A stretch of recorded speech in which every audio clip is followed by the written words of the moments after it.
welcome, and thank you for the introduction.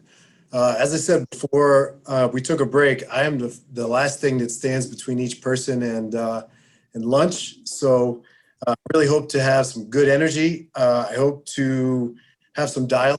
I like to try to engage with the crowd as much as I can during these presentations that are going in person. But obviously, situation is a bit different now that we're virtual. But I encourage you, if you have a question, please ask it. You could ask it via the chat. You can jump in and just say, "Hi, I have a question." I think that almost all of us, or at least many of us, have been on probably hundreds of these types of calls by now. So, and presentations and all that. So we try to make it fun, try to make it engaging. We'll go from there. All right. So, as Marcus mentioned, my name is Chris Gonzalez, and really what I do for organizations is I go and there's different flavors of management consulting, but I like to think of myself as an organizational change consultant and help organizations look at going from point A to point B, A being where they are currently, and I use my hands a lot, by the way, A being where they are currently, and B being where they want to be, current state versus desired state. No. We may have to get people to mute their mic, please. So anyway, so really what that means for organizations getting to the place that they'd like to be is looking at strategy and then turning that strategy into things like initiatives and projects and things that happen in real life, not just these high-level goals that sit on a shelf forever. It looks at the culture, the different groups of people that are interacting and the stakeholder groups, both internally within the organization and then externally with different partners. It looks at improving we look at improving processes. And then one of the main things we do is look at people and their skill sets. Many times we see that people are in positions because they were good at some type of functional area. A good example of that is IT. Whatever facet of IT, people are good at IT, and so they rise to a manager position or a project manager position. And many times that requires knowledge of personnel management or project management, as we understand in this chapter. And those are different sets of skills that aren't always inherent to people. And so we work with organizations actually like Marcus's. We partner with them who do the actual training itself. And a lot of what we do is the coaching and implementation. And so what we're going to talk about today is the implementation of a project management office and some of the challenges that I've faced both in a formal and informal environment. And we'll go from there. So next slide, please. All right, so our goal is to talk about the implementation of this PMO, but really when I say the term conception, from the initial conception, I'm talking about the term selling. And I don't really like to use or even put that word on paper because people think it's kind of a cheesy term, but really every type of change within an organization is a sell. And in order to make it work, it has to be something that people understand. It has to be something that people embrace. Even if the top level of the organization said this is a good idea, many times it doesn't always get embraced at the frontline level. For two reasons. One, people think, well, things are going good enough, even though many of those same people complain about how it's not going well. Or they think that changing a process or creating something like a PMO will be way too much work. Yeah, so. To see where are the slides? I see. Say one question. No, I saw a question that said, where are the slides? Okay, we're going to keep going. So anyway, from the previous slide, can you go back to the previous slide, please? So what we're talking about here with implementing a project management office, PMO, is really changing an organization's culture. Many people think that putting something like a PMO into place is a process thing, but it really is not. It's a mindset thing. It's a culture thing. It's a skill set thing. It's a willingness thing. And so, it really Chris, challenge when it comes just to one second. Yes. But by a show of hands, there may be an issue with the slides. I'm seeing the slides. Can you, in the comment section, can everyone just do a quick Y or N if you can see the slides?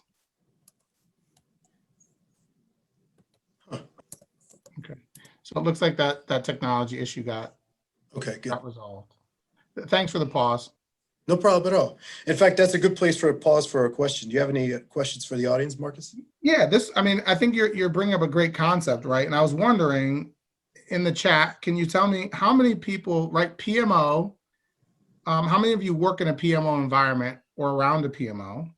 So right, PMO yes or PMO no. And then I'll take one or two comments of what it's like to work in or around a PMO. So we got a PMO yes from Adrian Rivers. Tell us what it's like to work in a PMO. And then David Outland, you got a no. So Adrian, go ahead and unmute your mic and tell us what it's like to work in the PMO that you're around. Please. Oh, sorry, I was typing. So we have my company is owned by United Healthcare, so it's more of a global. There's a PMO in place, so we have standard templates. We have standard procedures we need to follow within each of the organizations that roll up to the parent company. Oh, thank you for sharing that. There's an interesting comment. Marguerite, sorry if I did a bad job on your name. He said, in a PMO that operates nothing like a PMO. Can you share with us what that means? Yeah, I saw that too, please. Yes, this is Margaret DeVoe, and I've been in project management for 20 plus years, have been in project management offices where you have governance templates, just as the previous person was saying. I am now with a new company where I'm in a PMO, but we don't have that clear governance process. None of the word templates. They do not prioritize projects. There aren't any toll gates. And the PMs are not held accountable for projects. So, you know, it was interesting because I did my regular questions during the interview, and you go in like, okay, yes, I understand. Yep. And so they believe they're one, so they didn't deceive me. So that's why I made that comment. So yeah, that's it. That's a great comment. That's a very good comment. And the funny thing is I've worked in organizations that have very similar structures in terms of there are PMOs there in name, the accountability is not there. It really is just kind of it's used in more of an administrative function in terms of kind of an assistant to somebody to help track what's going on. But if the tracking, you know, if the things don't happen that are supposed to happen, don't happen, then you know, that's okay and that's life. And those were things that I was trying to, you know, in these two examples, those are things I was definitely trying to avoid. Right. So this is very timely for me because I definitely want to try and get them there. So I'm interested in hearing what you have to say and the challenges you had. Great, thanks. So excuse me, Chris. Sure. This is Adrian again. So to that comment, I will say as smaller companies are being acquired by our global company, they don't follow the PMO. And then you do have sort of a hodgepodge of how project management is practiced within those smaller companies. Yeah. It's interesting. We're actually working with, you know, not to get on a tangent, but I do get on tangents a lot. We're actually working with an organization now, a nonprofit, to implement a results management office that really is a data-driven PMO that has much more of a strategic function than an administrative function. But we'll talk about that one after another presentation. Next slide, please.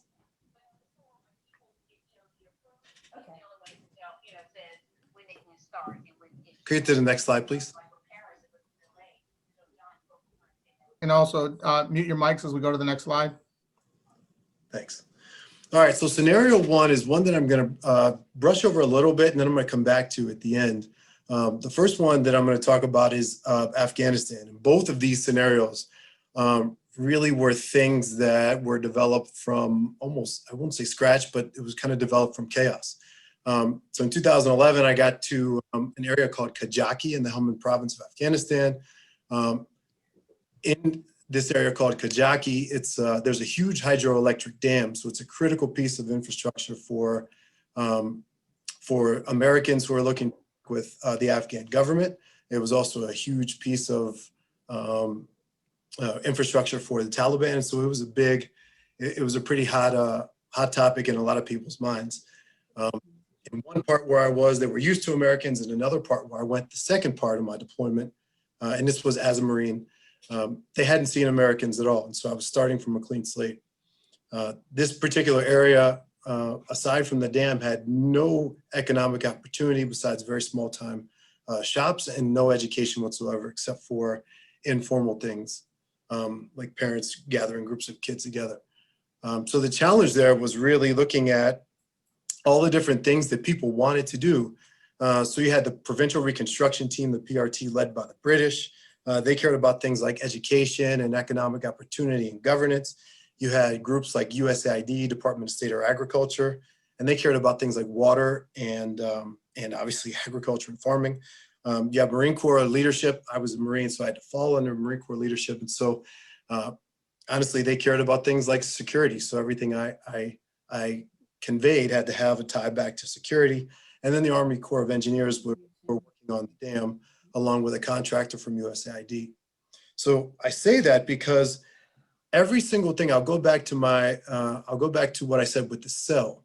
Every time I spoke to somebody, I knew that they cared about different things. And so when they were all working on different initiatives that were done across the province, and they said, hey, Chris, that we want you to implement this here, I would either be the person who implemented these things in real life, or I would have to say that it's just not a good idea.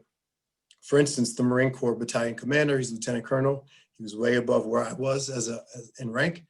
He wanted to build a school, and a lot of times Marines were going into areas and building schools. And as I talked to the Afghan elders, they told me it's a terrible idea. If you build a school, it's going to go to waste.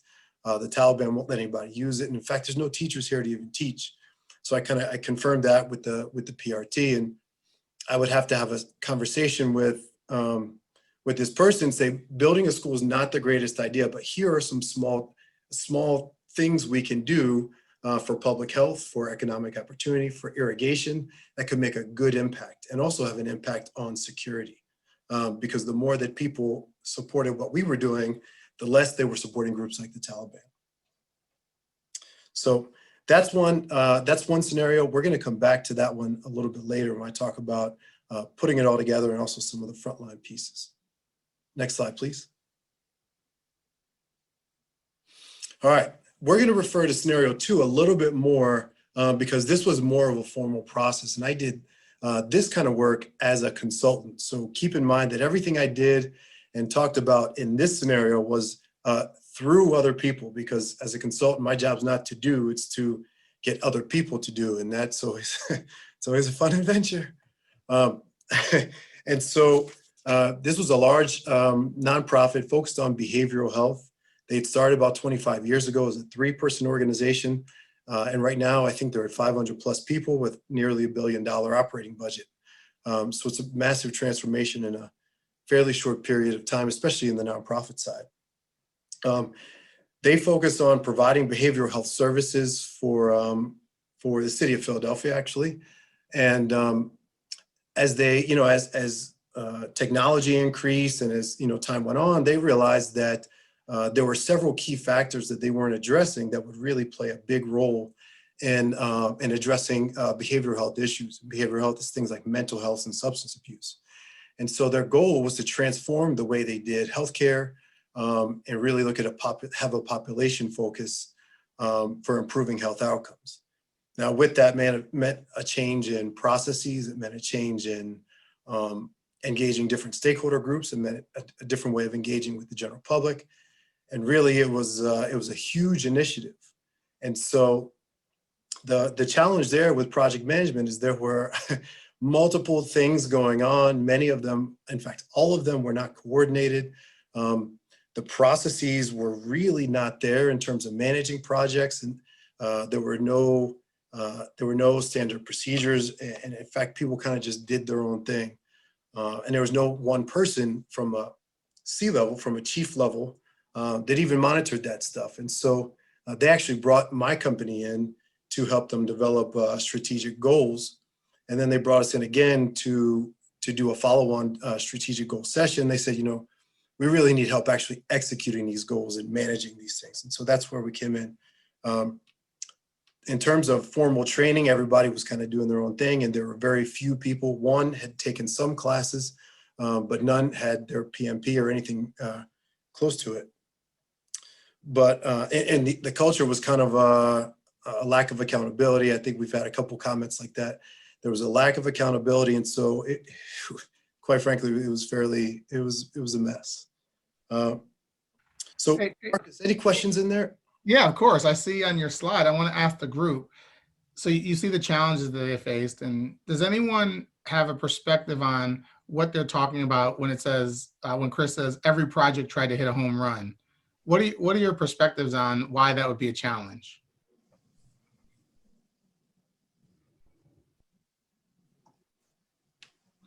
Make sure your mic's unmuted, and share with us what you mean by what do you think he meant by the challenge of every project tried to hit a home run? Well, everything would be a top priority, and you can't have that. That is part of it. There's one more component to it. That's a very good answer. Yeah, the danger is sometimes perfect can be the enemy of progress too. Mm-hmm. Yeah. I think on the chat, unachievable goals from Beth, that is definitely correct. Fight for resources. All of these things are correct. When I was saying the term hit a home run, when I first asked people, what's the goal of this project? Many times they would tell me these big health, they would tell me, oh, change the health outcomes of the people we serve and all this stuff. And every single project was changing the world. And they didn't understand the concept of program or initiative broken down into projects that were phased.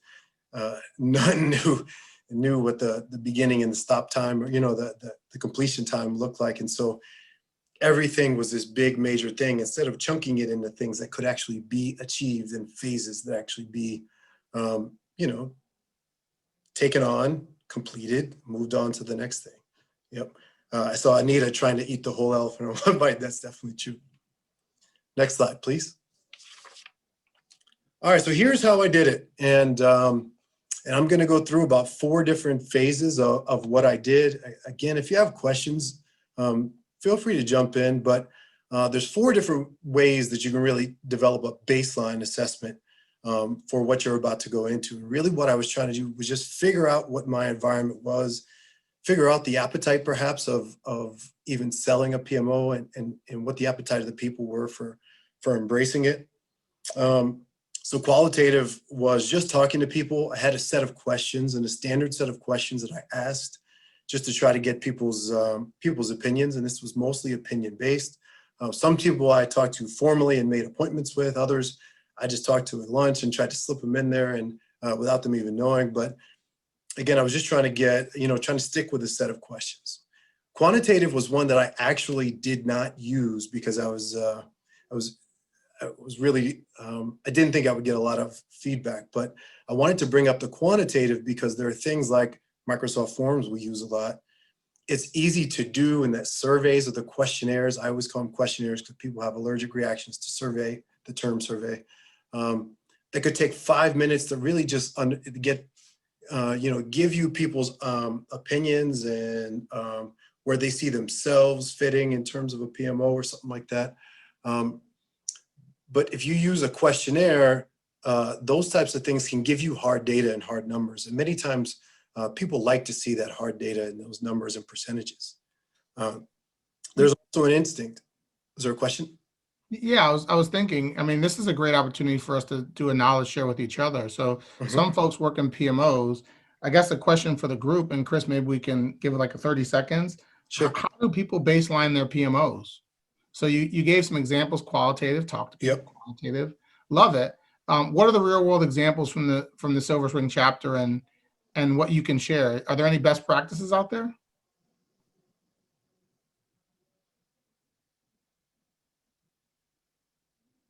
Don't forget to unmute.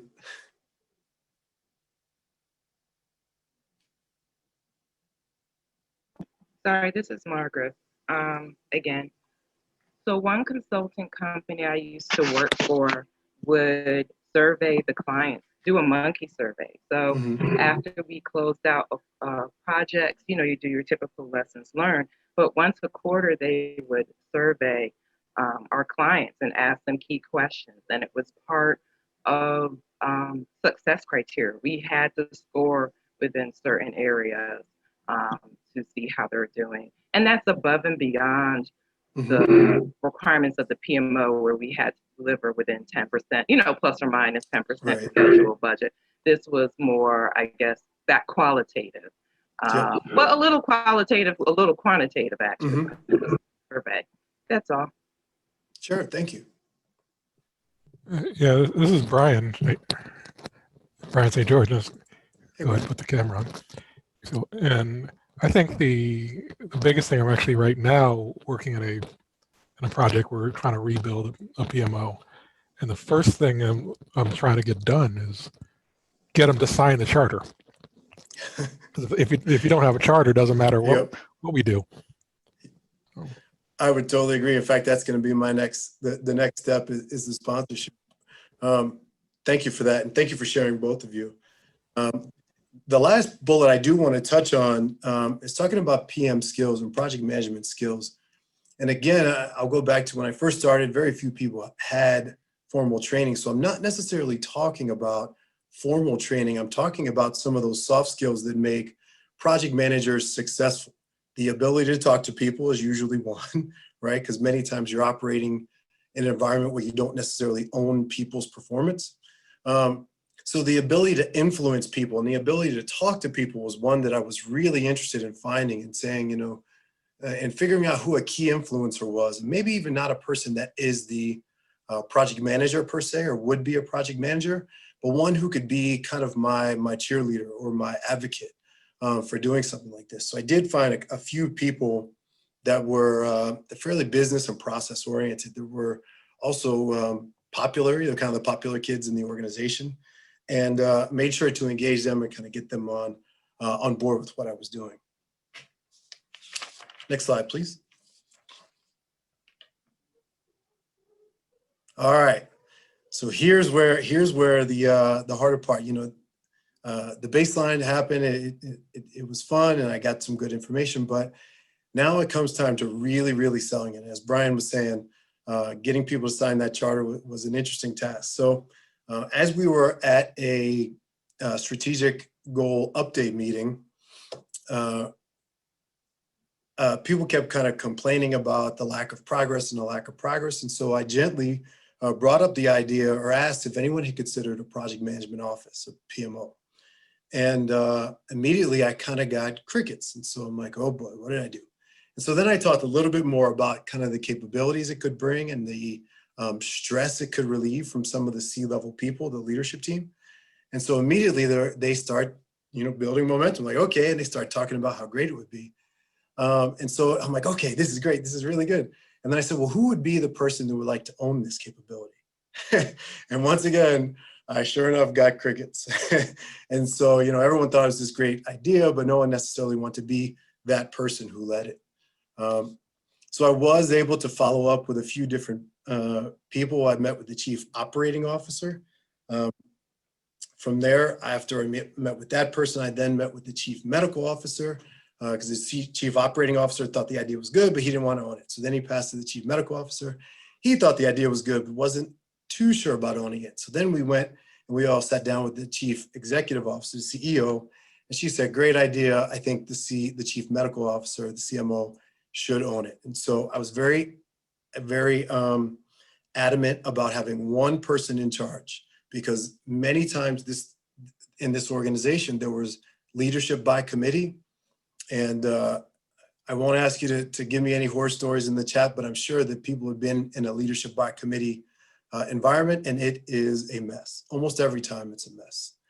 So I wanted to make sure that charter was with one clear person in charge. And so I developed a budget that included the people that would be full-time project managers, not just in addition to. I include the technology, some of the training components that would be involved with it, and then also, my level of effort and those other things. So that took about 3 months. Marcus? It's interesting, Chris. That was a lot of work to get the chief medical officer on board, right? Mhm. I'll throw it out to the group.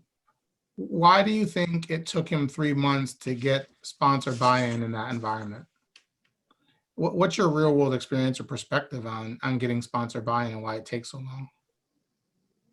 Sometimes I find it's difficult because I call it the Teflon world where nothing sticks to anybody. Mhm. So if you're in that environment, it's really tough to have somebody own something. Yeah. Definitely.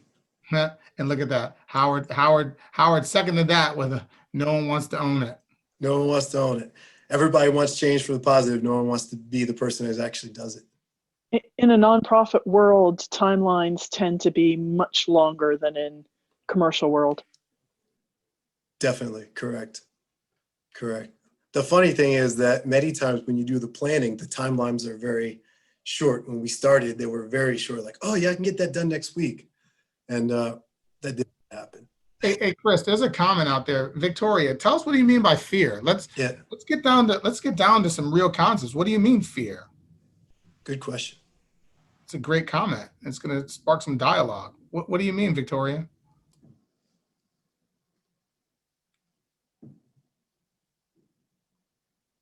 You might be muted, Victoria.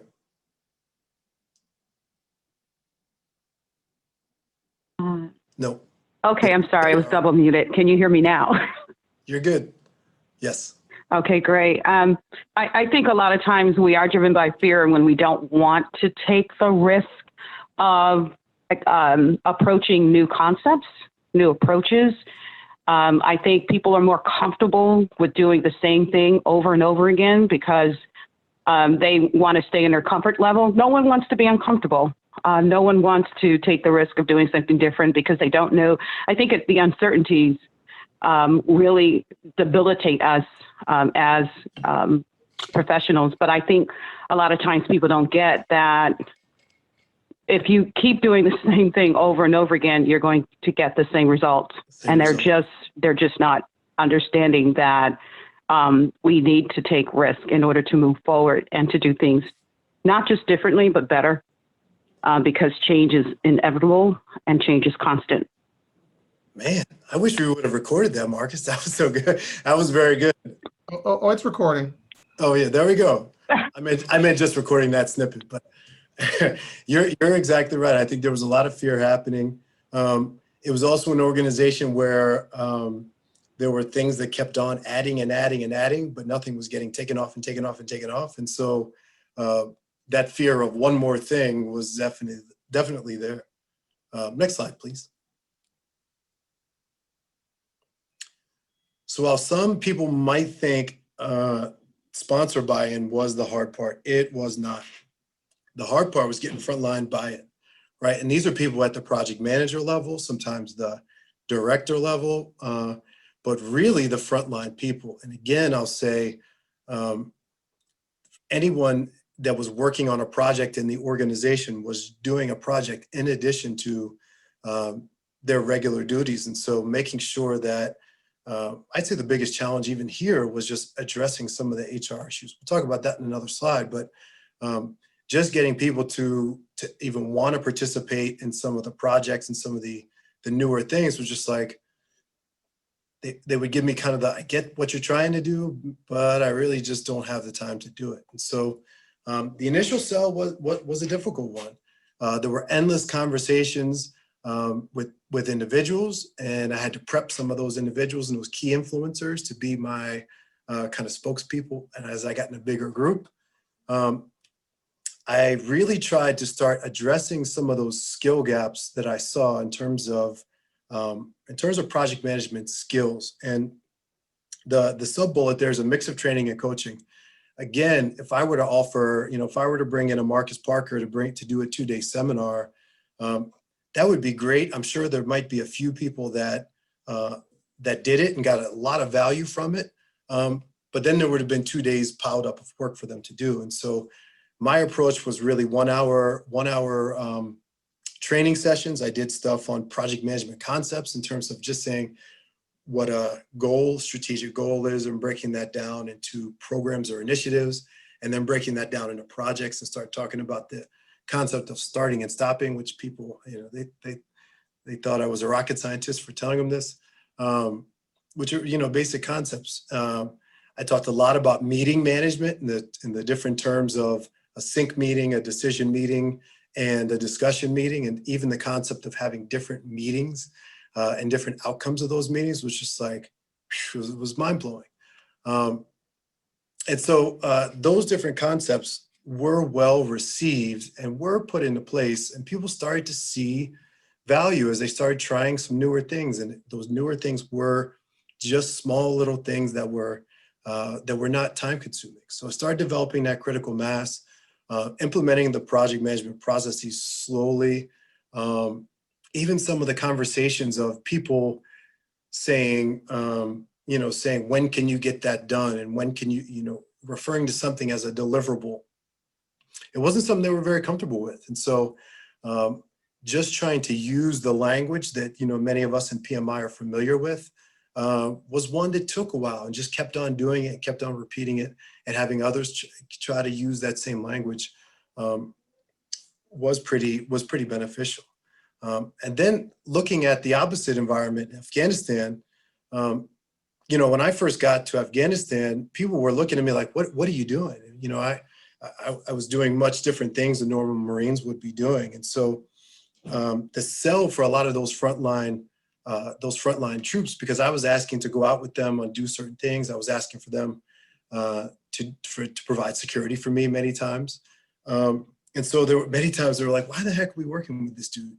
And so I started telling a lot of those individuals about what stability meant, and about how stability in terms of economic stability or governance stability or educational opportunities created more support for us and the Afghan government that we were working with, and less support for Afghanistan. So that meant a lot of the troops that were going out on patrol, that meant a lot of them coming home safe.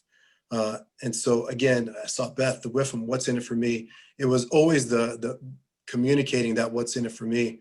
And if I were to start telling frontline people who were concerned about security, about things like education or public health, they would have looked at me like I was crazy. So again, I had to put it in terms of things that people could understand. Any questions on frontline buy-in?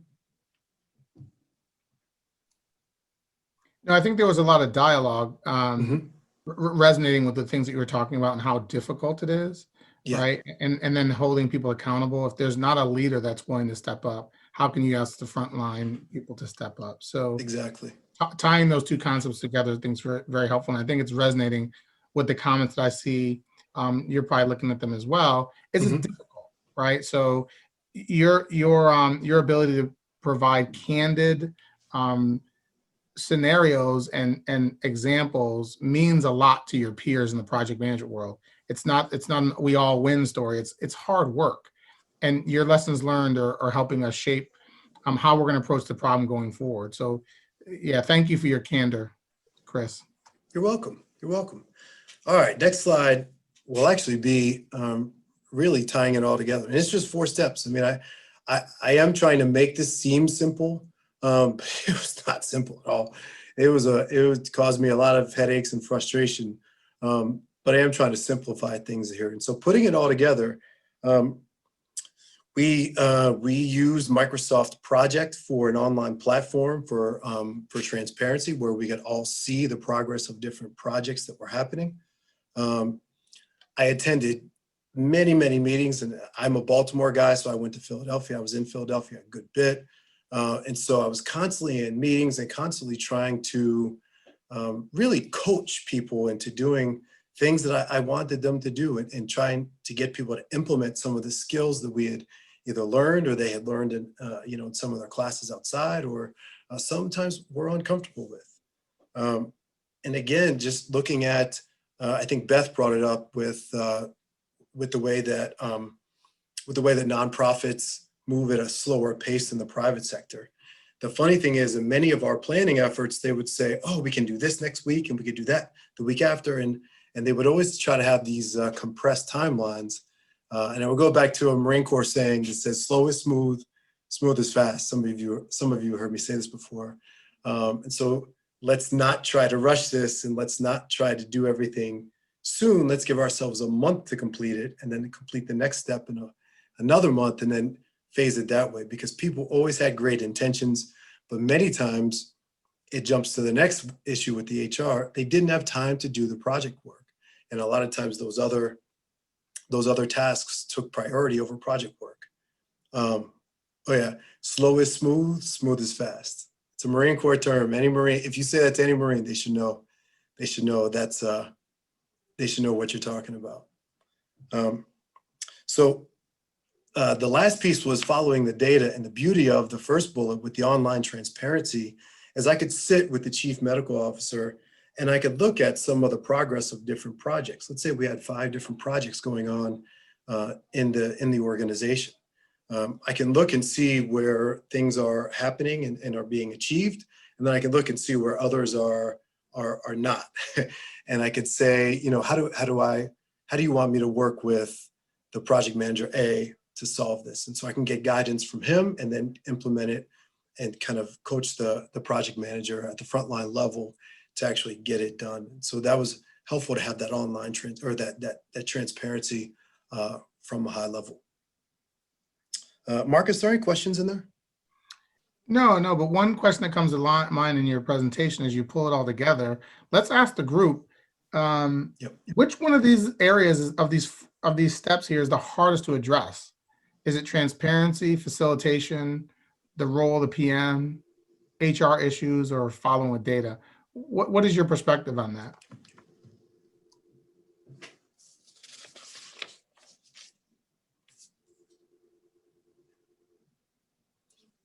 Don't forget, you have to unmute. No wrong answers. Yeah, so we're seeing transparency, hard to do without trust, agreed, could be an HR issue. Yeah, I mean, role of the PM. Yeah. Nice. These are really good comments, right? I think it comes back to what are your core values, and then how do you, because you're trying to implement a PMO and get people to follow it. So is one of your core values transparency, right? If that's not one of your core values, you're going to have a difficult time selling this to your organization or the people that you're asking to follow that PMO. So definitely agree with starting with transparency. Yep, facilitation and follow-up. This is outstanding. Yeah. Hey, Chris, tell us what it means, emphasize the role of PMs, not me. What does that mean? Good question. So remember, I was doing this as a consultant. And again, for those that want to be advocates within their organization, I think you have to remember this, that the more that you do things, the more that people depend on you and look to you. And that's great, but I wasn't the one managing projects, and I wasn't the one who was actually making the magic happen. And so, you know, many times when I attended meetings, people would ask me questions about project management stuff, and people would kind of defer to me. And sometimes the project managers themselves deferred to me.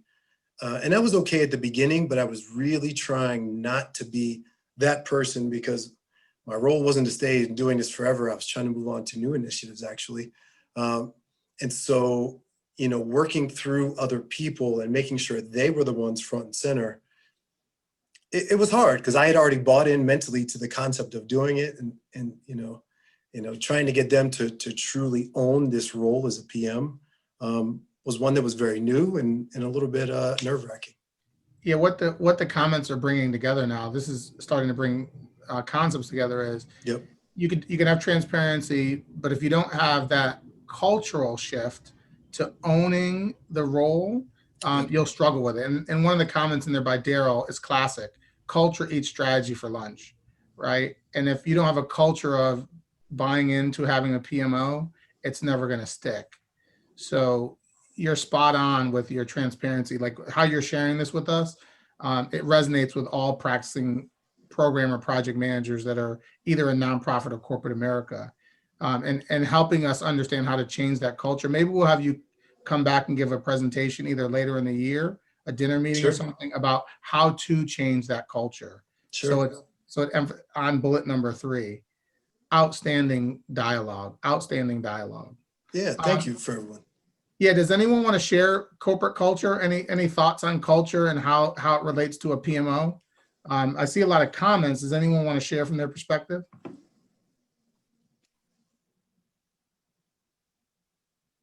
You got to unmute, and you got about 30 seconds.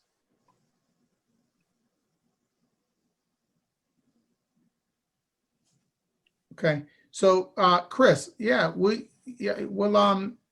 the conversation will continue in the chat, but let's let you go ahead and continue with your presentation. We've got a few minutes left. Okay, great. All right, so we're going to move to the next slide, please. All right, so these are the key takeaways, and this will be the last slide because my goal was to have more of a dialogue thing, and this has really been great. It definitely seems like what I'm saying kind of resonates with people, so I appreciate everyone's participation. But the key takeaways are pretty self-explanatory, right? So looking at the assessments, again, I'll go back to implementing a PMO is not just a process thing. It's not just a change in process. You have to assess the entire culture and the environment as a whole that you're going to go into and that you're going to work with. Even some of that stuff might be the existing environment and the existing PMO. To understand what change means, you got to know where you start and then maybe where you're at 25% of the way, 50% of the way, and so forth and so on.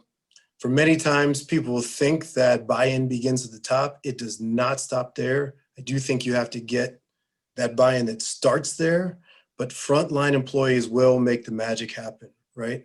And so many times, I think that strategy eats culture for lunch. That really, I might have to steal that one from the person that said it, because that's exactly right. If people at the top and the chief level or the leadership level say, this is going to happen, and we say, this is, we declare this is good for our organization. If the culture is not one that embraces it, many times it does not get done. Be realistic about where you begin versus where you want to go. This stuff is not something that happens within a 2-3 month period. It's a very long period. A year, you're looking at probably a year plus to truly see results that you can that truly measure and are noticeable. The critical mass to drive efforts, that really is talking about people. Critical mass of people that are your advocates that are going to say, yeah, that really does make sense, and kind of back you up when others are giving you pushback. And then use that momentum. The momentum will start from the critical mass. The momentum, if you show people some progress and if you show them some value, even with saving a couple of hours for them, that momentum will translate, and keep pushing that stuff forward to sustain your efforts. And when I look at sustainable efforts, for me, it was either handing it off to the project managers at the nonprofit, or in Afghanistan, it was handing it off to someone else who was my replacement in that area. And I had to leave and just leave him with some short-term and long-term goals and some relationships there. And so far it's pretty good. I still look at different reports about Kajaki, and it's doing well. So I'll open up the floor to any general questions.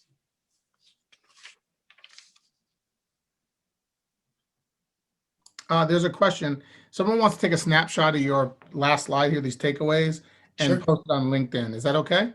That's perfect. Okay. So Marva, do you think, there's a question, do you think that a risk is presented when the same person is serving as the PM and performing 60% or more of the tasks called out in the project schedule and plan? So I'm assuming they're asking if the project manager is not only the project manager, but also a lot of the doer. Is the question, Victoria? Not just the manager, but the doer of things? Oh boy, there was a big comment there. So I'd say yes. And in fact, in this organization, management was a full-time thing. And so, if one person who's managing the initiative is, or the project is also the one that's doing half or more, even quarter, 25% more, there's a big issue there. In fact, if that person leaves, none of us are all of us should make sure we're replaceable. And I know that that's kind of counterintuitive for some people, but if a person is critical to an organization and something happens with that person's health, or in a hot job market, they go to another thing, it's detrimental to the organization. And so from a leadership perspective, to see the project manager also being the doer of a lot of things, I do think it presents a huge risk. Excellent. Chris, excellent presentation. We want to give the chapter time to close out the morning session. Yep. Thank you to all the speakers, outstanding, all the way from our keynote speaker, Karen, Steve, Richard, and then Chris, you closed it out. Outstanding work. Everyone, thank you for joining the